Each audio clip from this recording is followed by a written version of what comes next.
variables that affect movement development for individuals. Right?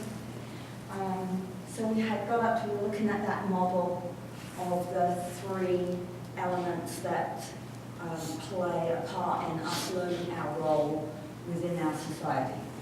So social situations, so the play environments that we provide individuals to play with, or the types of games that we provide can act as constraints.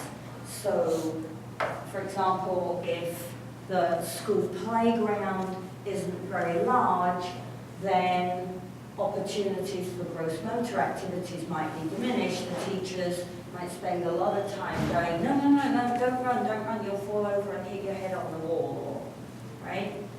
So, you know, it's important that we try to provide as big a space as is viable for gross motor activities when children are outside. And then we've had quite a problem for the last 30 years or so with gender typing the playgrounds at parks and things. So the toys would be painted blue or red, for example, and quite often then we talked about colour makes a difference, right? If we don't make it gender neutral, then the girls feel less inclined to use that equipment. Although we are losing these gender typing situations. New parks now, quite often the equipment is green or yellow. They have very colourful items built into the climbing frames. We've got cargo nets coming back on playgrounds. People are using recycled car tyres as mulch underneath climbing equipment and toys on playgrounds. So things are starting to get better, I think, from a gross motor perspective as well as a gender perspective. But we mentioned last week that, you know, often parents will perpetuate a gender typing toy because it was something they enjoyed playing with, and so they want to provide that enjoyment to their children. And certain toys will facilitate engagement in activity while others kind of lend themselves to being more sedentary. All right, so if we take a look at some choices of toys, right? So the steam iron, right? Is that sedentary or active? Sedentary, right? Because really the only thing that moves is your arm. So it's a very sedentary toy, and we joked last week about the fact that this is often given to the girls when really it's the boys that have to learn to iron. But it's considered a girl toy, right? So we provide something that keeps her sedentary, okay? What about the drum kit? More likely to be active, probably. It might hang around their neck so that they can march, or at least they're going to be banging really hard, okay? It's also more likely for most parents to be an outside toy, right? Whereas the iron could be probably more inside. Doesn't have to be, but it's more likely to be inside, maybe, right? The aeroplane, now I think the aeroplane's pretty gender neutral, although you don't very often. I don't know how many people would give a toy aeroplane to their daughter, right? I think the amount of air travel you do, to me it seems gender neutral, but I'm not sure that it actually would be considered gender neutral as a toy for a young child. Probably going to be more a boy. And he's going to need to run and throw, which makes it an outside toy again. right? The doll, again, I think a rag doll in particular is pretty gender neutral, personally. But for many people, the doll is going to be a girl toy. Again, could be outside, could be inside. But is playing with the doll, what's the individual, boy or girl, likely to do with the doll? Right? Are they going to run around with the doll, or are they going to sit and do tea parties and have conversations or read to, right? Do you see what I mean? So again, we're not bashing the parents. Nobody's doing anything mean. It's just that if we've had something we've really enjoyed and we pass that on, we could be perpetuating this stereotype of the kinds of toys that girls and boys get to use, and that girls should be quiet and safe, but it's okay for boys to be a little crazy and run around and be loud. Right? So we want to break that link as quickly as we can, let our girls be as loud as possible. Right? And if we're talking about Jeremiah, let's try and keep him as quiet as possible. Good luck with that. Right?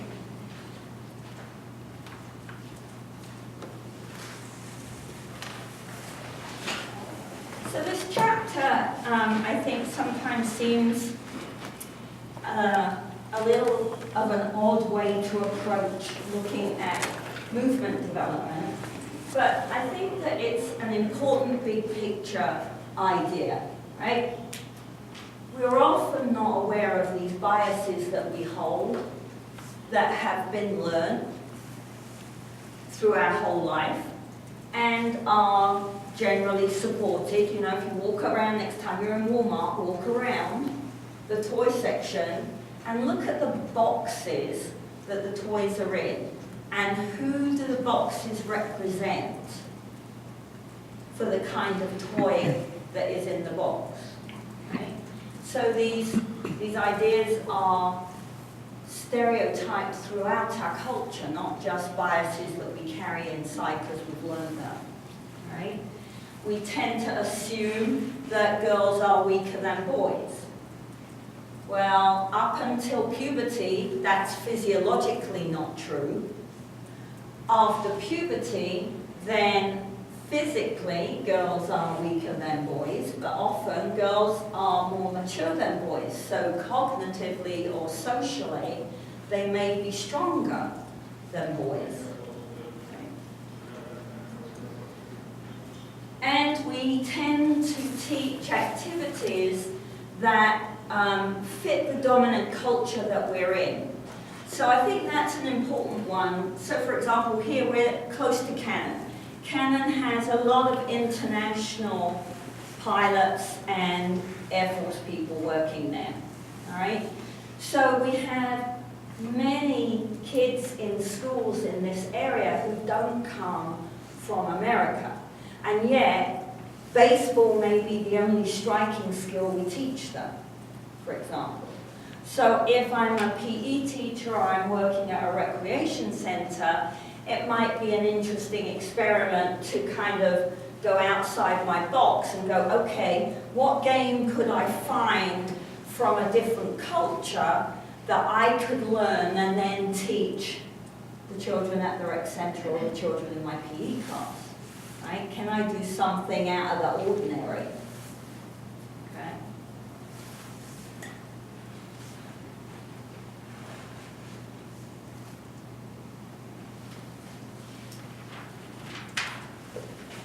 So it often makes us a little kind of, ew, I don't like to think that that's the way I think, right? Because we like to consider ourselves very open-minded and very kind of fair to everybody, and so kind of confronting the fact that actually we carry our own biases that might affect someone's development can make you just feel a little bit uncomfortable, right? But it's important to be honest with yourselves when you're faced with these things, right?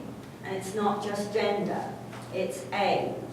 It's being overweight or being too skinny, right? It's all kinds of biases we have. So we might not, for example, push Jason as hard on the playground as we push Jeremiah, because Jason clearly is significantly obese and we don't want him to get hurt, but if we don't push him as hard, he can't learn as well, right? And we do it for the best reason. We don't do it with unkindness in our heart, but by protecting him, we're actually holding him back, okay? So we want to kind of question ourselves all the time. What's my reason for this? Am I really treating everybody fairly, right? What distinctions am I putting in place? A child is clearly low SES. Do I assume that means they're underfed? Right? Might not be true. Okay? And then, at the end of the day, can we allow every individual that we come in contact with to explore their own potential, movement and or otherwise? Okay? What colors am I going to buy my toys? Can I be a little more, spend a little more time looking at the catalogs to buy a wider range of colors to make available, rather than just the PE colors of red, blue, and yellow, right? If you use a PE catalog, that's basically what you're going to get, right? I have to go outside a PE catalog and start looking at other types to try to find toys that are in a bigger range of color. Okay? And we don't need that, and now I have to try and get back to, aha.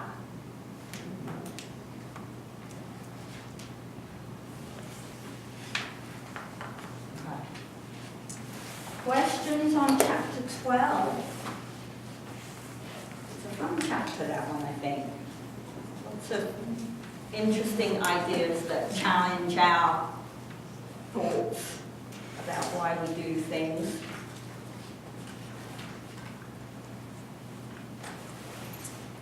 Any question? All right, so moving on to chapter 13, we're going to look at some of these ideas, but connect them to the individual from a psychological point of view. All right, so now we're going to look at a functional impact or interaction with these socio-cultural constraints that we've discussed. Okay, so socio-cultural, remember, sits under the umbrella of environmental, and then we're going to look at functional constraints, psychological constructs that might interact with these social constructs. So the psychological constructs, things like emotions, my perceived ability versus my real ability, right? Other personal attributes, am I scared of things? Why am I scared? Right? So we want to look at this idea because we want to have an understanding why individuals participate or don't participate in physical activity across the lifespan. Right? We have to understand it in order to change it. And if we don't change it, pretty soon, the medical system is not going to be able to manage with the health issues that are jumping up at us. Right? So our functional constraints are going to impact if we take part in physical activity, what type of physical activity we choose, okay? And that might affect skill development. So Joelle is going to, I'm sure, admit, as do I, that things with balls are a little challenging, right? Because we didn't play with balls when we were young, because we were dancing and doing gymnastics and skating and doing girly stuff, which was a load of fun at the time, but it doesn't help now when I want to try and throw or catch a ball, right?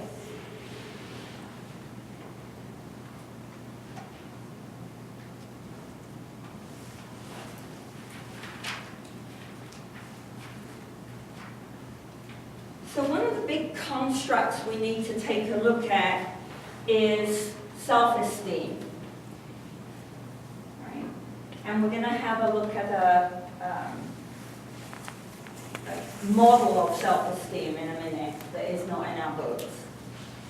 So self-esteem is the person's evaluation of their capability. And it isn't just, we have a kind of global self-esteem.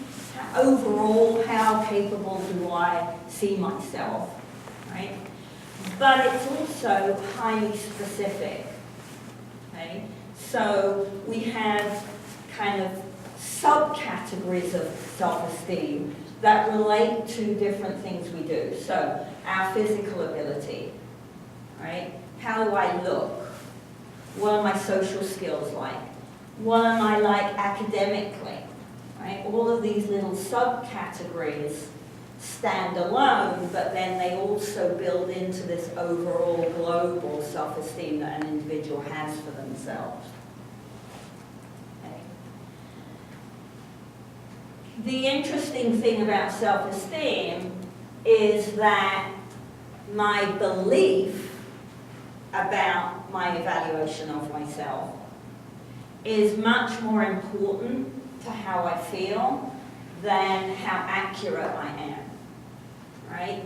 So if someone tells me I'm really good at history, but I don't believe I'm good at history, it doesn't matter how many times they tell me. And that gets worse as we get older.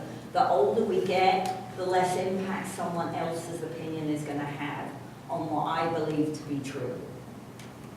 All right? So, let's see if any of my pens are working today. There's a researcher called Harter, and she did a lot of work on self-concept, self-esteem,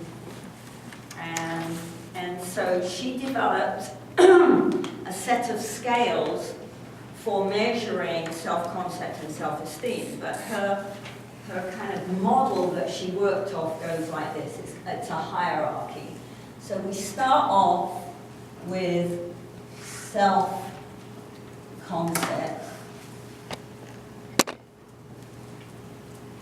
And that's value-free. It's the description that I give to myself. So I'm short, middle-aged, white, with brown eyes.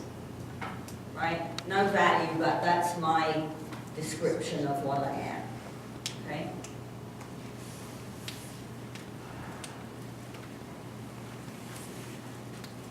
Then, once I understand who I am, we have this idea of self-esteem. So again, the worth, the value that I attach to myself and my description. All right? So in some books, self-esteem is also called self-worth.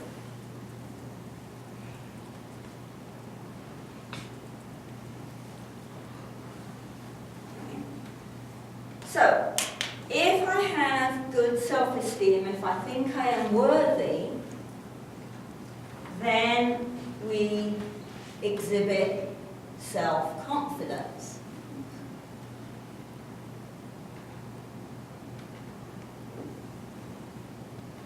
Right? The belief in my ability to carry out a task. And if I carry out that task, then that relates to practice, and so I actually become competent at the task.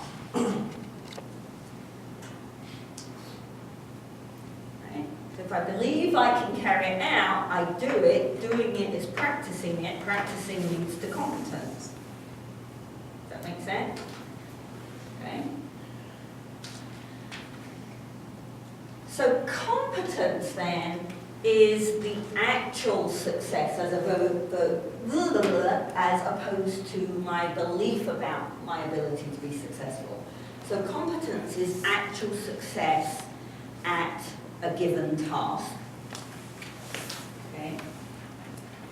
And if we are regularly successful at tasks, then we develop perceived competence,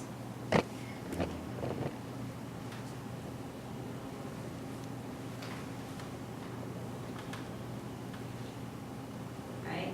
Perceived competence is my belief in how successful I can be at a future task, the same or something similar, right?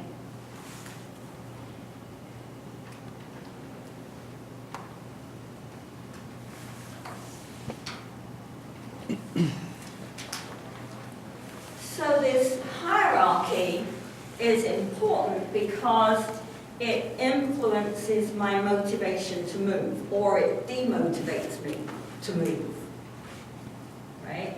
And that doesn't have to be just moving, it can be within any domain, all right? So what we find is that people with low self-esteem for physical activity, right, show avoidance tactics so that they don't have to participate in physical activity. So the person back in your PE class when you were younger who never dressed out, because then the PE teacher let them sit in the bleachers instead of making them engage in the wrong clothes. Right? Bless you. Thank you. Right? Or the person who always managed to have a sick note with them so that they could sit down during PE. Or the one that hangs out at the back of the pile of people so that they never actually get to the front to have their turn.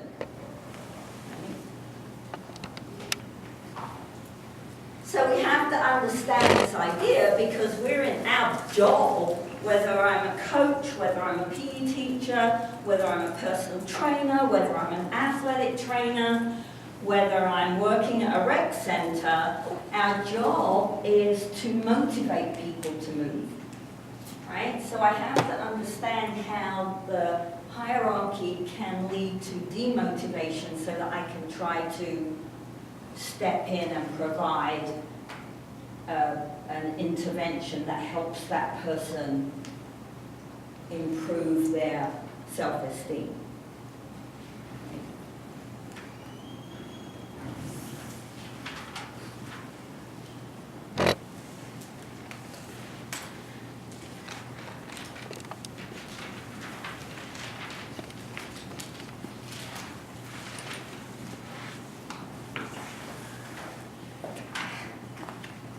You have to excuse me here if I'm jumping around a little bit. I lost my USB, and this is not the version of this lecture that I had. So this model of the development of self-esteem uses our social interactions interacting with our functional constraint of emotion. So our social interactions with our parents, comparing ourselves or being compared to someone else in the group. Right? Feedback from the teacher or the coach, all of those would count as social interaction. And then we have our emotions. Do I enjoy it?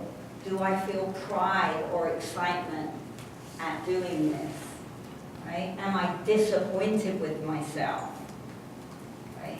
am I stressing because I perceive I'm failing, not succeeding?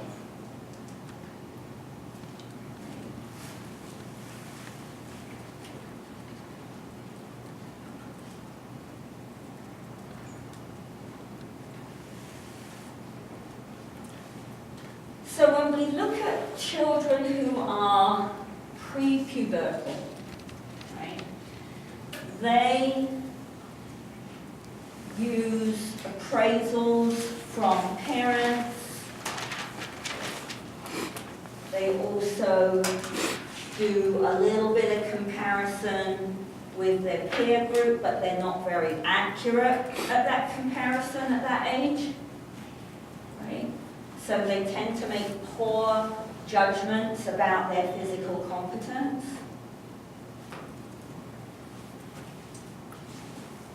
Older than 10 will definitely compare themselves to the other people in the group.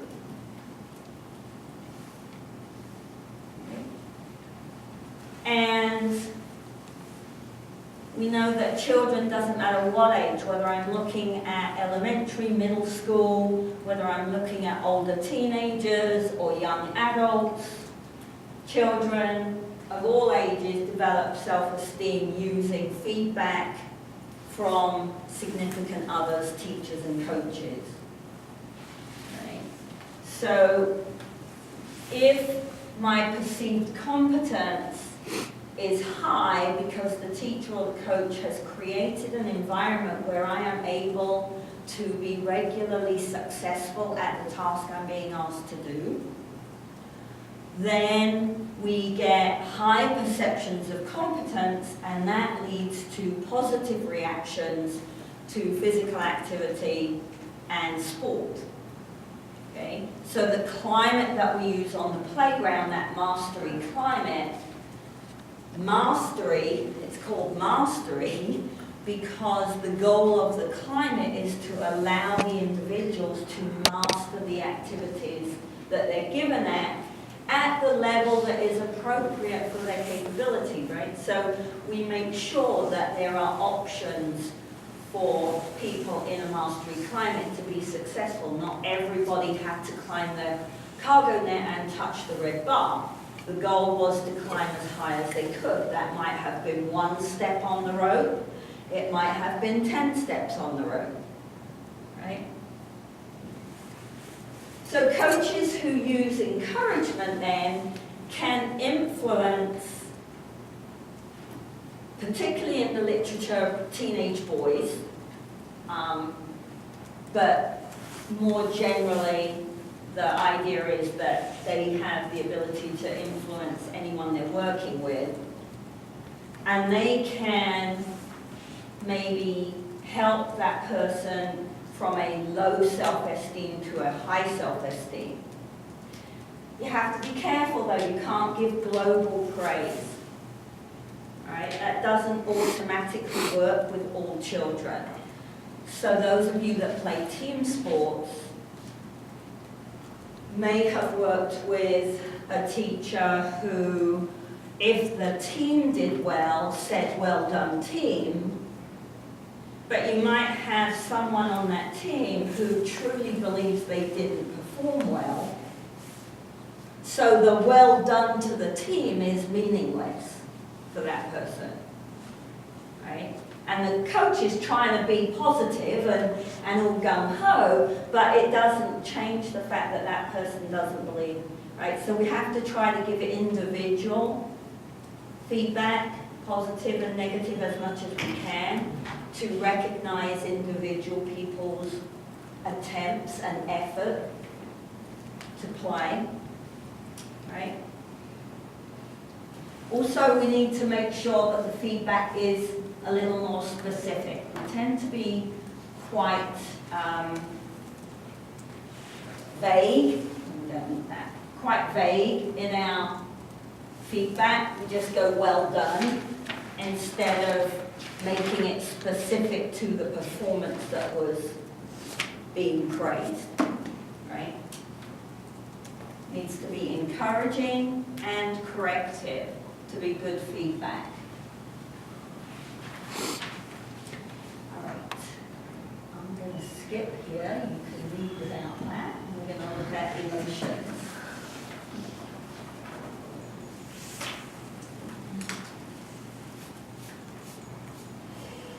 So,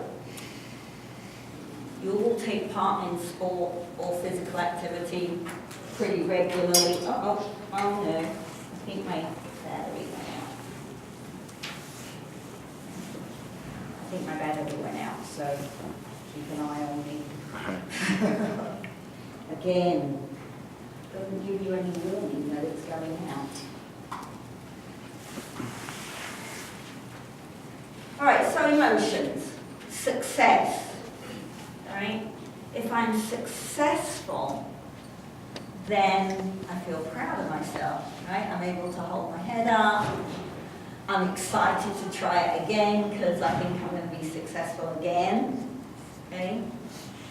If I fail at something, then maybe I'm disappointed in myself because I thought I tried hard enough, but maybe I didn't try hard enough. Or worse, I tried really, really hard and I'm just not good enough. I can't do it. Right? Or I get stressed by failure because I'm expected to be successful. Right? So these influence my self-esteem and therefore my motivation to continue. Right? So it's very important that we provide this environment that allows them to be successful. Right? Even as adults, consider shifting your perspective on the game. Right? When you go into the game, or your exam, when you go into the exam, when you go into the game, and the only expectation is that you win, and you don't, how does that feel? Right? That doesn't feel too good. Right? But if the expectation was, I am going to put forth every effort to do what I have been taught to do, and I lose, I can still stand there and say, but you know what? I met my goal. I did what I expected myself to do. I tried as hard as I possibly could, and it just wasn't enough on that day. That's the weird thing about games, right? Someone has to lose. Right? Otherwise it isn't a game, it's not sport. If someone doesn't lose, you can't win all the time. You have to lose. And we need to learn how to lose with dignity, and we need to learn how to lose without it damaging our self-esteem or our perceived competence at our opportunity to be successful in the future. But if the only thing that counts is winning, now I'm stuffed.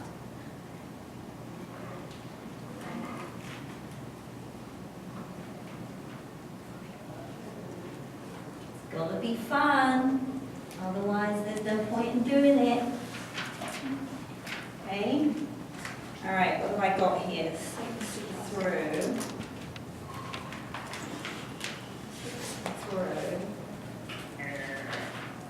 All right. Start causal attributions and then we'll pick up again on Wednesday. All right. So the term causal attribution is a psychology term, and it reflects the reasons that when you ask someone why they were successful or not successful, what are the reasons that person gives? So these reasons are called causal attributions. So who gets the credit for winning or losing? And what we find when we link the idea of causal attributions with self-esteem, self-worth, that the attributions people give are different depending on whether they have assessed high or low self-esteem for that task. Okay? So individuals will often act in a way that confirms what they believe. All right? So if I think I can't catch the ball, and I have low self-esteem in physical activity, then I don't try very hard to catch the ball, ergo I miss the ball, ergo I'm not very good at catching, and it perpetuates the cycle. Right? So we behave in ways that underpin what we already believed, and it makes our beliefs stronger. Right? Okay. So think about that idea, and on Wednesday we will pick up with looking at causal attributions that people with high self-esteem give versus those that people with low self-esteem give.